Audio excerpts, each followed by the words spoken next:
Well, it's better than Dominion. Not that it's a high bar to clear, but I thought I'd get that out of the way right at the beginning here. Also, I won't be telling you guys what happens in this film without a spoiler warning first, and I will talk about things that aren't in the movie. I don't know if you consider that spoilers, but I'll give a warning just to be safe. Jurassic World Rebirth was a very quick attempt at course correction after the not so popular Jurassic World trilogy concluded with Dominion in 2022. I was honestly kind of shocked how fast they attempted to reinvent this franchise, though I really shouldn't have been, all things considered. Let's start off with the good, shall we? Aside from a couple of moments of noticeable green screen, this movie looks gorgeous. Maybe even the best looking in the series. Not only is it shot well with good lighting and color grading, the dinosaurs haven't looked this good since the 90s, which is a sad statement to be sure. That's not to say I think the Jurassic World movies have bad CGI per se, but Rebirth blows them out of the water visually. This isn't the least bit surprising because Gareth Edwards is the director of this film, and he also gave us movies like Rogue One and Godzilla 2014, both of which looked incredible. The man just knows how to shoot big things and give a real sense of scale and weight. While the characters on paper aren't anything to write home about, the performances here are pretty good. Scarlett Johansson in particular really made her character far more likable than she had any right to be. I mean, this is a mercenary who only cares about money, and she easily could have come across as annoying and one note, but Johansson really brought her A game here. Mahershala Ali and Jonathan Bailey were also really good. The humor in this movie was mostly pretty funny. The crowd I saw this with laughed more than a few times. The dino action was mostly solid, but the action scenes were staged, paced, and executed very well. Definitely better than the action in Dominion. The Mosasaur scene with the Spinos that was in the trailer is particularly thrilling.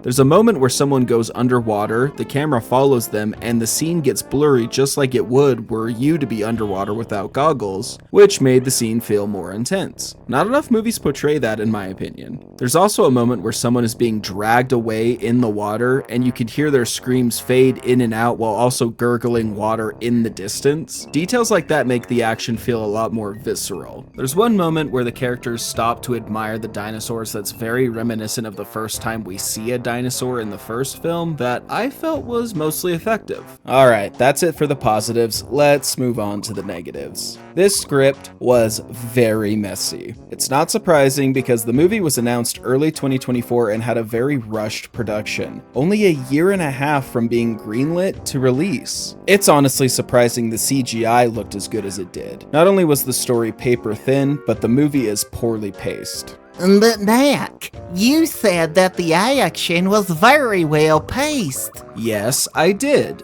The action scenes have very good pacing. They have good build-up, they have good payoff, they have a nice amount of tension, but the moments between the action scenes feel overly long and dragged out. To give you an example of this, there was a family that's introduced in the first act that ends up trapped on the island with the main cast, and while I found them mostly likable, they contribute nothing important to the film and they should have been cut. I've heard a few people review this movie who said it feels like they shot the first draft of the script, and I can attest that is exactly how it comes off. The whole reason they go to the island in the first place is to get blood samples of specific dinosaurs so that they can cure heart disease? I mean, heart disease is bad and all, and it would be great if we could cure it, but that just doesn't really feel like something related to Jurassic Park, you know? It's not exactly a super compelling reason to go to the island, and they barely mention it once they get there. This movie is very reminiscent of Jurassic Park 3 in the way it's structured. Once they get to the island, it really is just walk, walk, walk, dinosaur run, walk, walk, walk, dinosaur run, rinse, repeat.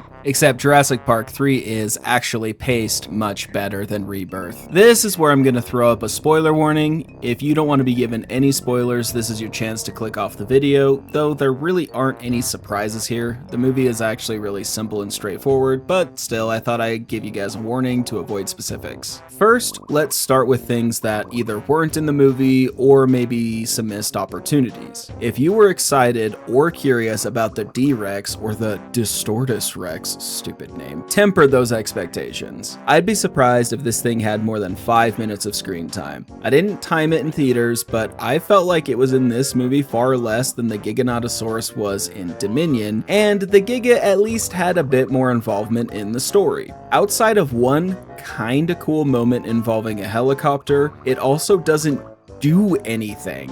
You never learn anything about it either. If you go back and watch some of the older movies, whenever there's a dinosaur that sort of acts as an antagonist, you feel its presence throughout the film. Look at the buck and doe from The Lost World, for example. They showed up several times and are always causing problems for the characters, yet they still feel like animals. The D-Rex gets no such treatment here. Even Jurassic Park 3, which I consider to be a pretty weak entry in the franchise, gets this right with the Spinosaurus and raptors. While the T-Rex in this movie may very well be the best looking in the entire franchise, it's also only in the one scene, which would be fine if the entire thing hadn't been spoiled in the promotional material. Seriously, there wasn't a single frame of that chase sequence that I hadn't already seen from all of the trailers. They also messed up the Rex's roar here too for some reason.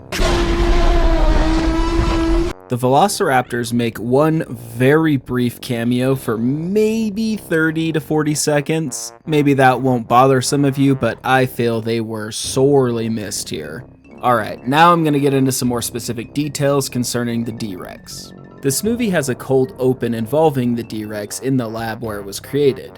These scientists are gearing up to enter the containment where it's being stored, and this one guy is eating a Snickers bar as he is putting on his hazmat suit. Not only that, but he just drops the wrapper right on the floor in front of the door he is currently going through. This is a top secret lab where cleaning standards are surely going to be beyond a hospital, right? Why did he do that? Why didn't anybody stop him or say anything? To make things worse, the wrapper from this Snickers bar gets sucked into the door and somehow causes a malfunction for the entire security system for the paddock of the D-Rex, which causes the animal to escape and kill the same scientist. This is some real idiot plot at work here. I had more to rant about when I first started writing this script, but honestly I think I'll save it for a different video later down the line since this one's getting a bit long. I am planning a Jurassic Park retrospective in the future, so that would be a perfect place to do it. If you just want to see some cool dino action on the big screen, then this is going to be a very fun time for you at the theaters, but if you were hoping for a return to the greatness this franchise was in the 90s, I'd recommend skipping this one. Anyways, that's all for me for today. What did you think of Jurassic World Rebirth? How would you rank this series? Comment below, please like, subscribe, and as always, take care.